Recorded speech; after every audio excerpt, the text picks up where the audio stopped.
বৌমা, তোমার দুই দেওর কিন্তু অনেক দিন বাদে বিদেশ থেকে বাড়িতে ফিরছে। দেখো ওদের পছন্দ মতো খাবার দাবার রান্না করে রেখেছো তো, কোনো কিছুতে যেন কমতি না থাকে। আর আজকে যে আমরা ওদেরকে নিয়ে মেয়ে দেখতে যাব, সেটা কিন্তু আবার মুখ ফসকে আগে থেকেই বলে দিও না।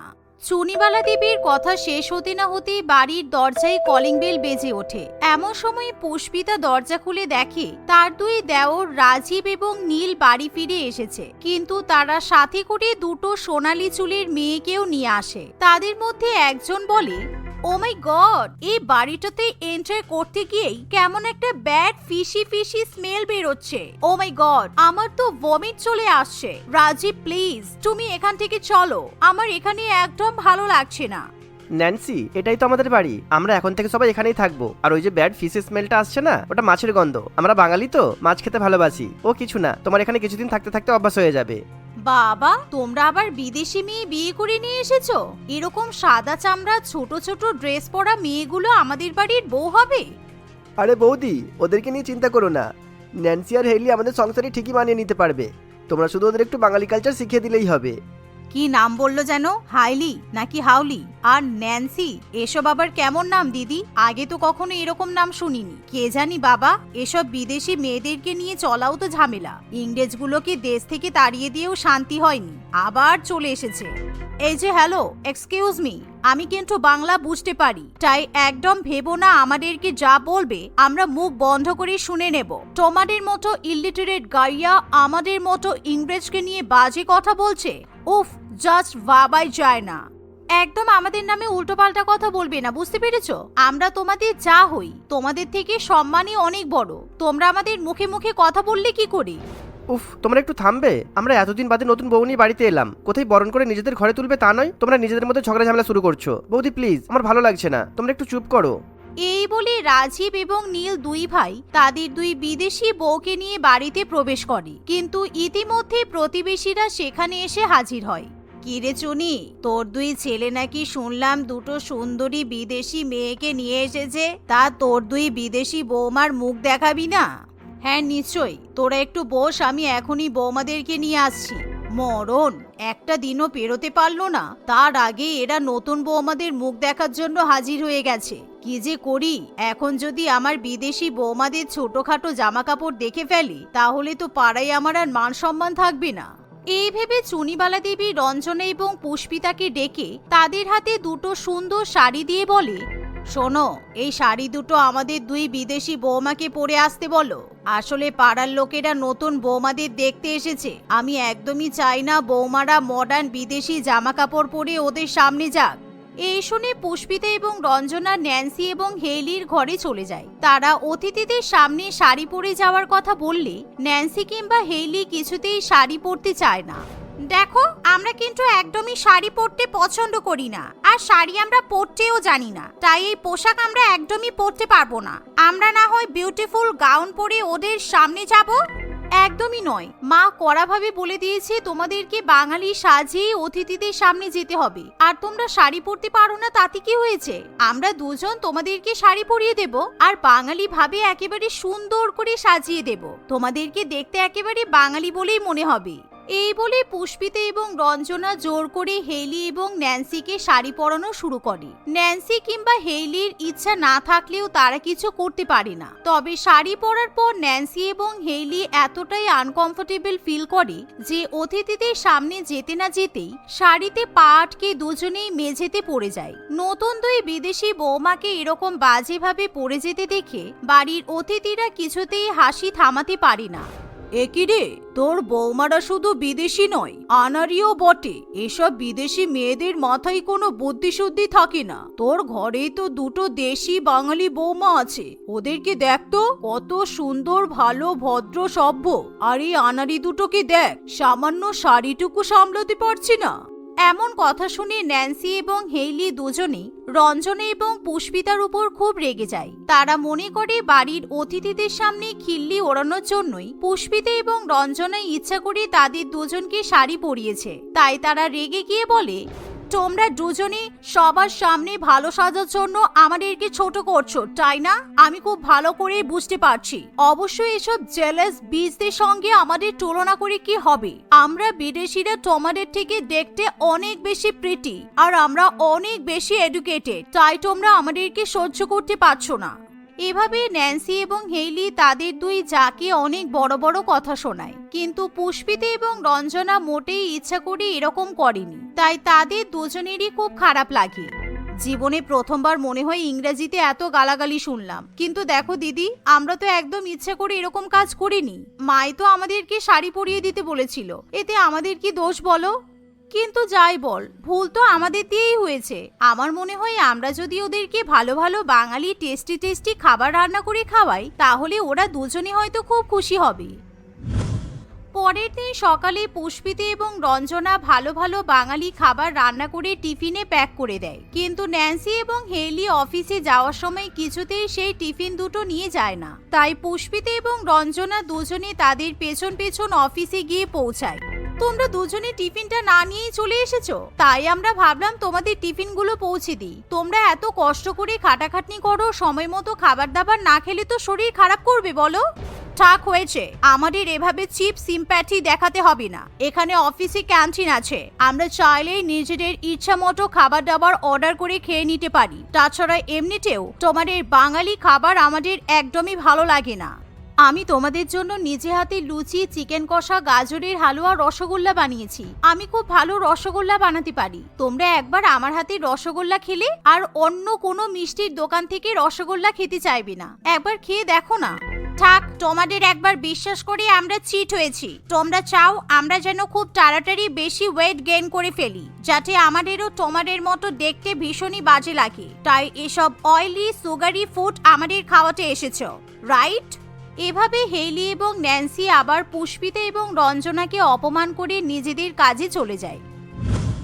রাত্রিবেলা বাড়িতে ফিরে ন্যান্সি নিজের মতো white sauce pasta, roasted turkey, cheese fry ইত্যাদি রান্না করে। ন্যান্সি সমস্ত খাবার দাবার টেবিলে নিয়ে গিয়ে রাখতে যাবে, এমন সময় হঠাৎই রান্নাঘরে সে একটা ইঁদুর দেখতে পায়, যা দেখে ন্যান্সি খুবই ভয় পেয়ে যায় আর তার হাত থেকে সদ্য রান্না করা সমস্ত খাবারগুলো নিচে পড়ে গিয়ে নষ্ট হয়ে যায়। ও মাই গড, ন্যান্সি, তুমি সব খাবারগুলো ড্রপ করে ফেললে। এখন আমরা কি খাবো? আমি অফিস থেকে আসার পর ভীষণ টায়ার্ড হয়ে গেছি, আমি আর কিছু রান্না করতে পারবো না। এমন সময় সেখানে রাজীব এবং নীল চলে আসে। রাজীব এবং নীল জানতে পারে তাদের রান্না করা সমস্ত খাবারই নষ্ট হয়ে গেছে। এখন আর নতুন করে বিদেশি খাবার রান্না করার মতো সময় নেই। তাছাড়া ন্যান্সি এবং হেইলি দুজনেই ভীষণ স্বাস্থ্য সচেতন, তাই তারা বাইরের খাবার খেতেও পছন্দ করে না। এ বাবা, তুমি এত কষ্ট করে বিদেশি খাবার দাবার রান্না করলে সব খাবারগুলো নষ্ট হয়ে গেল। আমি আজকে মাছের ঝোল, ভাত, সজনে ডাঁটার তরকারি আর এঁচোড় চিংড়ি রান্না করেছি। তোমরা যদি কিছু মনে না করো তাহলে আমি ওই খাবারগুলো তোমাদেরকে পরিবেশন করে দিতে পারি। হ্যাঁ, আমাদের এই বাঙালি ঘরোয়া রান্না স্বাস্থ্যের পক্ষে খুবই ভালো, তাই তোমরা এই খাবার নিয়ে সম্পূর্ণ নিশ্চিন্তে থাকো। আমাদের বাড়িতে সিজনাল সবজি খুব বেশি হয়, তাই নিউট্রিশন নিয়ে তোমার কোনো অসুবিধা হবে না। রাজীবের কথা শুনে ন্যান্সি এবং হেইলি বাঙালি খাবার খেতে রাজি হয়, কিন্তু পুষ্পিতা এবং রঞ্জনার রান্না করা মাছ খেতে গিয়ে ন্যান্সি এবং হেইলির দাঁতের মাড়িতে ইলিশ মাছের কাঁটা আটকে যায়। ও মাই গড, কি যেন একটা আমার গামে আটকে গেছে, ভীষণ পেন হচ্ছে। এই ফিশটাতে অনেক বোনস আছে।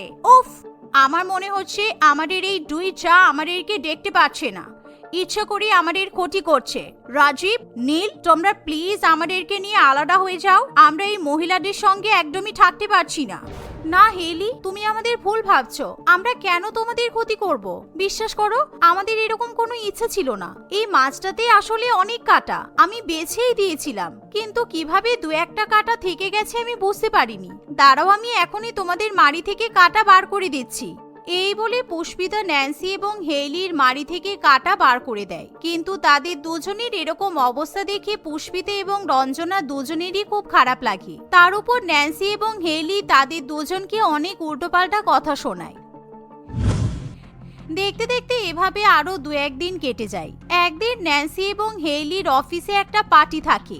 সেই অফিসের পার্টিতে প্রচুর ঝাল মশলাযুক্ত ইন্ডিয়ান খাবার দাবারের আয়োজন করা হয়। সেদিন ন্যান্সি এবং হেইলি বসের সামনে বাধ্য হয়ে সেই ঝাল মশলাযুক্ত খাবার দাবার খেয়ে নেয়, কিন্তু সেই খাবারগুলো খাওয়ার কিছুক্ষণের মধ্যেই ন্যান্সি এবং হেইলির পেটে ভীষণই ব্যথা শুরু হয়। তাদেরকে বাড়ি বাড়ি পটি করতে যেতে হয়। আমার মনে হয় আমাদের তাড়াতাড়ি বাড়িতে যাওয়া উচিত। আমার পেটে ভীষণ পেন হচ্ছে, মনে হচ্ছে আবার পটি হবে। অফিসে বেশিক্ষণ থাকলে এখান থেকে আর বাড়ি যেতে পারবো না। ন্যান্সি প্লিজ তাড়াতাড়ি চলো। ন্যান্সিরও ঠিক একই রকম অবস্থা হয়। তারা দুজনেই কোনো মতে বাড়িতে ঢুকেই বাথরুমে চলে যায়, কিন্তু অনেকক্ষণ কেটে যাওয়ার পরও তারা বাথরুম থেকে বেরোতে চায় না, যা দেখে রঞ্জনা এবং পুষ্পিতা বুঝতে পারে তাদের দুজনের পেট খারাপ করেছে। ন্যান্সি, হেইলি, তোমরা তো অনেকক্ষণ বাথরুমে আছো, কি হয়েছে? তোমাদের কি কোনো অসুবিধা হয়েছে? দেখো, তোমাদের যদি পেট খারাপ করে আমাদের বলতে পারো। স্টুপিড, যখন বুঝতেই পারছো তাহলে কিছু একটা করো। আমরা দোকানে মেডিসিন খুঁজতেও গিয়েছিলাম, কিন্তু এত রাত হয়ে যাওয়ার জন্য সমস্ত দোকান বন্ধ হয়ে গেছে। এখন আমরা কি করব জানি না। ও এই ব্যাপার, তোমরা চিন্তা করো না। তোমরা বাথরুমের বাইরে এসো, তোমরা একটু গোটা জিরে চিবিয়ে খেয়ে নাও, আর আমি বেশি করে নুন চিনি জল গুলে দিচ্ছি। তোমরা খেয়ে দেখো, কিছুক্ষণের মধ্যেই আরাম পাবি। কালকে তোমাদের কাঁচকলার ঝোল দিয়ে ভাত রান্না করে দেবো আবার। এসো, বেরিয়ে এসো। এমন অবস্থায় পুষ্পিতা এবং রঞ্জনার কথা শোনা ছাড়া ন্যান্সি এবং হেইলির কাছে অন্য কোনো উপায় থাকে না। তাই তারা বাথরুম থেকে বাইরে বেরিয়ে এসে গোটা জিরে চিবিয়ে খেয়ে নেয় এবং বেশ কিছুক্ষণ ধরে নুন চিনি জল পান করতে থাকে। সত্যি সত্যি কিছুদিন বাদে তারা অনেকটাই সুস্থতা বোধ করে। সেদিনের মতো তাদের আর পটি পায় না। পরের দিন সকালবেলা পুষ্পিতা এবং রঞ্জনা তাদের দুই বিদেশি জায়ের জন্য কাঁচকলার ঝোল, ভাত এবং সজিনা ডাঁটার ঝোল ইত্যাদি হালকা পাতলা বাঙালি খাবার রান্না করে। সেই খাবার খাওয়ার পর ন্যান্সি এবং হেইলির পেটটা ঠিক হয়ে যায়। আর প্রথমবার এরকম ঘরোয়া বাঙালি হালকা পাতলা খাবার খেয়ে ন্যান্সি এবং হেইলি দুজনেরই খুব ভালো লাগে। এভাবেই কোনো রকম মেডিসিন ছাড়াই তারা যেহেতু সুস্থ হয়ে ওঠে, তাই তারা রঞ্জনা এবং পুষ্পিতার প্রতি খুবই খুশি হয়। থ্যাংক ইউ, তোমরা আমাদের যেভাবে টেক কেয়ার করলে তাতে আমরা খুবই খুশি হয়েছি। আর আমরা কোনো মেডিসিন ছাড়াই শুধুমাত্র বাঙালি খাবার খেয়েই আমাদের শরীরও ঠিক হয়ে গেছে। আমরা সত্যিই খুব খুশি হয়েছি। আমরা তো তোমাদের যা হই ন্যান্সি, আমাদেরকে থ্যাংক ইউ বলার কোনো দরকার নেই। তোমাদের খেয়াল রাখাই তো আমাদের কর্তব্য, কারণ তোমরা তো আমাদের বোনের মতো। এরকম ঘটনার পর ন্যান্সি এবং হেইলি পুরোপুরিভাবে পরিবর্তিত হয়ে যায়। তারা পুষ্পিতা কিংবা রঞ্জনার উপর কখনো হিংসা করে না। ধীরে ধীরে তারা দুজনেই বাঙালি খাবার দাবার খাওয়া শুরু করে, আর সময়ের সাথে সাথে বাঙালি কালচারের সঙ্গে তারা নিজেদের মানিয়ে নেয়। বিষ্ণুপুর গ্রামে মোহিনী দেবী তার স্বামী নরেনবাবু, ছেলে বিক্রম এবং বৌমা নূপুরের সঙ্গে বাস করত।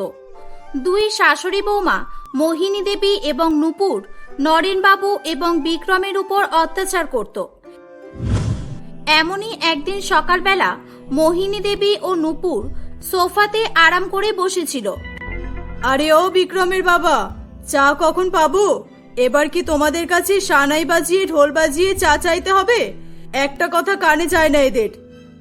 বিক্রম, ও বিক্রম, আমার চিকেন পকোড়া হয়েছে নাকি হয়নি এখনো?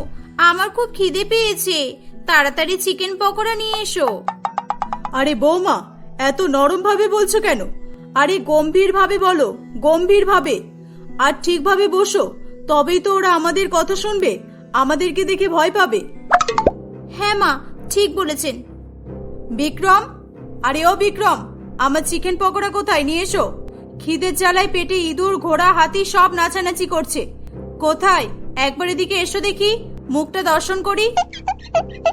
বেচারা নরেনবাবু এবং বিক্রম রান্নাঘরে সকালের ব্রেকফাস্ট তৈরি করতে ব্যস্ত ছিল।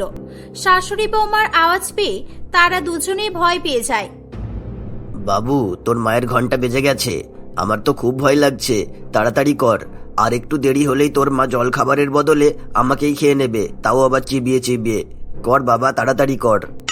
তোমার তো শুধু মাকেই ভয় লাগে, আর আমার দিকটা দেখো, আমার মা বউ দুজন মিলেই তো ভাগাভাগি করে চিবিয়ে খাবে। এখন যদি চিকেন পকোড়া ভালো না হয় না, তাহলে চিকেন পকোড়া না খেয়ে আমাকেই পকোড়া বানিয়ে খেয়ে নেবে। ঠিক আছে বাবা, তুই তাড়াতাড়ি কর, আমি চা করে নিয়েছি। কটা বাজে দেখেছিস? চিকেন পকোড়া চা হয়েছে, সেগুলো নিয়ে চল আগে, ডাইনে দুটোকে দিয়ে আসি। দুজনেই খুবই ভীত অবস্থায় সেখানে আসে। এই নাও গিন্নি, তোমার চা হয়ে গেছে। ক্ষমা করবে, একটু দেরি হয়ে গেল। নূপুর, এই যে তোমার আদা দিয়ে চা আর চিকেন পকোড়া, খেয়ে নাও তোমরা। বাবা, বড্ড তাড়াতাড়ি চলে এসেছো তোমরা। আমার তো মনে হলো আজকে হয়তো বাইরে থেকেই খাবার অর্ডার করতে হবে। আর বাইরে থেকে খাবার অর্ডার করা মানে বুঝতেই পারছো তোমাদের সঙ্গে কি হতো। আচ্ছা মা, ছাড়ুন না। দেখুন না, বেচারা দুটো রান্না করতে গিয়ে কি অবস্থা হয়েছে। ঘামে নিয়ে একেবারে একাকার হয়ে গেছে। এদেরকে দেখে আমার খুব মায়া হচ্ছে। আহারে, কি কষ্ট, কি কষ্ট। ঠিক আছে, তোমরা এবার তাড়াতাড়ি খেয়ে নাও, আমাদের অফিসে যেতে লেট হচ্ছে, আমরা বেরোচ্ছি। আরে বৌমা, এই শ্, শ্, আরে কি করছো কি? কিছু একটা করো, ওদেরকে আটকাও। ওদেরকে এভাবে যেতে দিও না, আটকাও ওদের। মোহিনী দেবী ফিসফিস করে এমন বললে নূপুর সঙ্গে সঙ্গে তার হাত থেকে চায়ের কাপটা নিচে ফেলে দেয়। এ কি, চাটা তো আমার হাত থেকে পড়ে গেল। কি গো, কেমন ভাবে চা বানিয়েছো? চা বানানোর ইচ্ছে ছিল না নাকি, যে চা খেতে যাওয়ার আগে চাটা পড়ে গেল? দাঁড়িয়ে দাঁড়িয়ে দেখছো কি? এবার পরিষ্কার করো এগুলো। মানে আমাকে এগুলো পরিষ্কার করতে হবে? মানে তুমি আমাকে প্রশ্ন করছো? তোমার সাহস তো কম নয়। তুমি করবে না তো কে করবে? আমি করব। ঠিক আছে ঠিক আছে, আমি এখনই পরিষ্কার করে দিচ্ছি, প্লিজ রাগ করো না। হ্যাঁ, ঠিক করে করো, যেন একটাও কাপের টুকরো পড়ে না থাকে। আর পরিষ্কার করা হয়ে গেলে আমার জন্য আবার চা করে দেবে। আর হ্যাঁ, এবার যেন মন দিয়ে চা করা হয়। এবার যদি চা খেতে গিয়ে আমার হাত থেকে চা পড়ে যায়, তাহলে কিন্তু তোমার রেহাই নেই। বেচারা বিক্রম রান্নাঘরে গিয়ে নূপুরের জন্য আবার চা বানাতে শুরু করে। মোহিনী দেবী নরেনবাবুকে খালি দাঁড়িয়ে থাকতে দেখে বলে, আর তুমি দাঁড়িয়ে দাঁড়িয়ে কি দেখছো? আমাকে প্রদর্শন করার জন্য এখানে ডাকা হয়নি। যতক্ষণ না বিক্রম চা বানিয়ে আনছে, আমার পা দুটো টিপে দাও, খুব যন্ত্রণা করছে। হে উপরবালা, এই দুই ডাইনি শাশুড়ি বাবুর হাত থেকে আমাদেরকে রক্ষা করো, এদের জ্বালায় আমাদের অবস্থা খারাপ হয়ে যাচ্ছে। কি ব্যাপার, তুমি কিছু বললে নাকি? না না, আমি আবার কি বলবো, আমার তো এই বাড়িতে কিছু বলারও অধিকার নেই। ঠিক আছে, আমি তোমার পা টিপে দিচ্ছি। এভাবেই নরেনবাবু ও বিক্রম তাদের কথা মতো সব কাজ কমপ্লিট করার পর অফিসে চলে যায়। দুজনে একসঙ্গে অফিসের কাজ করতে থাকে। বাবা, আমার পুরো শরীর ব্যথা করছে। সকাল থেকে এত কাজ করলাম, তারপর আবার অফিসে এসে কাজ করি কি করে বলো তো? তুই তো তবু এখনো ইয়ং আছিস, আর আমি এই বুড়ো বয়সে সকালবেলা উঠে ঘর ঝাড়ু দেওয়া, বাসন মাজা, ঘর মোছা, কাপড় কাচা, তারপর তোর মায়ের জন্য আবার খাবার রান্না করা, এই বয়সে আমার অবস্থাটা কি হচ্ছে একবার বুঝতে পারছিস? হ্যাঁ বাবা, আমরা যে কবে বউ শাশুড়ির হাত থেকে মুক্ত পাবো উপরওয়ালাই জানে। বাবা, ওদের জন্য দুপুরের খাবার টেবিলে সাজিয়ে রাখার সময় জল রেখেছিলে তো? হ্যাঁ হ্যাঁ, রেখেছিলাম। জল না রাখলে তো ফোন করে অফিস থেকে গিয়েও টেবিলে জল দিয়ে আসতে হবে রে, ওই ভুলটা আর করি? এদিকে বাপ ছেলে দুজনেই খুব বিরক্তিকর অবস্থার মধ্যে ছিল। তারা একে অপরের সঙ্গে নিজেদের দুঃখ শেয়ার করছিল। অপরদিকে বউ শাশুড়ি মা দুজনেই বেশ আরাম করে বসে গল্প এবং হাসি মজা করছিল। মা, আমার আজকের আইডিয়াটা দেখলেন? আমি কিভাবে কাপটা ছুঁড়ে ফেলে দিলাম, আর বেচারা বিক্রম ওটা পরিষ্কার করলো। আমার তো খুব হাসি পাচ্ছিল। আমি যাই হোক করে আমার হাসিটা কন্ট্রোল করে রেখেছিলাম। হ্যাঁ, আমারও খুব হাসি পাচ্ছিল যখন তোমার শ্বশুর মশাই আমার পা টিপছিল। এদের সঙ্গে এরকমই হওয়া উচিত। বৌমা, তুমি কাকে ফোন করছো? আপনার ছেলেকে ফোন করছিলাম, একটু ফোন করে ভয় দেখানোর জন্য। কি করছে না করছে দেখতে হবে তো, তবে তো চাপের মধ্যে থাকবে। তাহলে মা, আমাদের নেক্সট প্ল্যান কি? এখন তো আমাদের অনেকগুলোই প্ল্যান আছে, তবে এবার আমরা বাপ বেটার টাকা পয়সা ওড়াবো। আমি ওদের দুজনের ক্রেডিট কার্ড নিয়ে নিয়েছি। মনে আছে বৌমা তোমার সেই দিনটার কথা? সেই দিনটা যদি আমাদের জীবনে না আসতো, তাহলে আজকে আমরা এত আরাম বিলাসিতার জীবন কাটাতে পারতাম না। 1 মাস আগের কথা। নরেনবাবু ও বিক্রম যেরকম পরিস্থিতির মধ্যে দিন কাটাচ্ছে, 1 মাস আগে পর্যন্ত মোহিনী ও নূপুরের জীবন ঠিক এই রকমই ছিল। একদিন নরেনবাবু ও বিক্রম অফিস থেকে বাড়ি এলে মোহিনী ও নূপুর তাদের খাবার খেতে দেয়। ছি, এটা কোনো খাবার হলো? কি বাজে খাবার! রান্না করার সময় কোন দিকে মন থাকে? কি করো তোমরা বাড়িতে সারাদিন? আমাদের মতো তো অফিসে গিয়ে তোমাদের কাজ করতে হয় না, সারাদিন তো বাড়িতে বসে বসে বেশ মজা করো। ওয়াক থু, একেবারে ফালতু খাবার, মুখে দেওয়াই যাচ্ছে না। খাও তোমরা দুজনেই, আমরা এখন খাবো না। একটা কাজও তোমরা ঠিক করে করতে পারো না। তোমাদের মতো বউ শাশুড়িকে বাড়িতে রেখে কি লাভ, হ্যাঁ? এই বলে নরেনবাবু ও বিক্রম খাবার ছেড়ে উঠে চলে যায়। পুরো মুডটাই নষ্ট হয়ে গেল। চল বাবা, 2 প্যাক মারা যাক। আজকে অফিসে কাজ করে এমনিও খুব পরিশ্রম হয়ে গেছে, তার উপর বাড়িতে এসে ভালো খাবারও পেলাম না।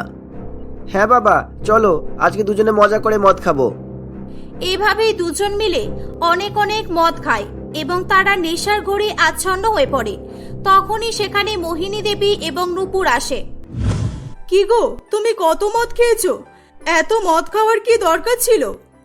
হ্যাঁ তাই তো বিক্রম, তুমি এত নেশা করেছো যে তুমি ঠিকভাবে দাঁড়াতেও পারছো না, মাতালদের মতো টলমল করছো। এই চুপ কর নুপুরের বাচ্চা, তুই এবার আমাকে শেখাবি আমি কি করব না করব? আমি কি তোর কথা শুনে চলবো নাকি? এবাড়ির বউ হয়ে এসেছিস, বউয়ের মতো থাক, বেশি ফটর ফটর করবি না একদম। হ্যাঁ বাবা, ঠিক বলেছিস একদম। আর এই যে মোহিনী, তুমিও বেশি মাথায় উঠে নাচার চেষ্টা করো না।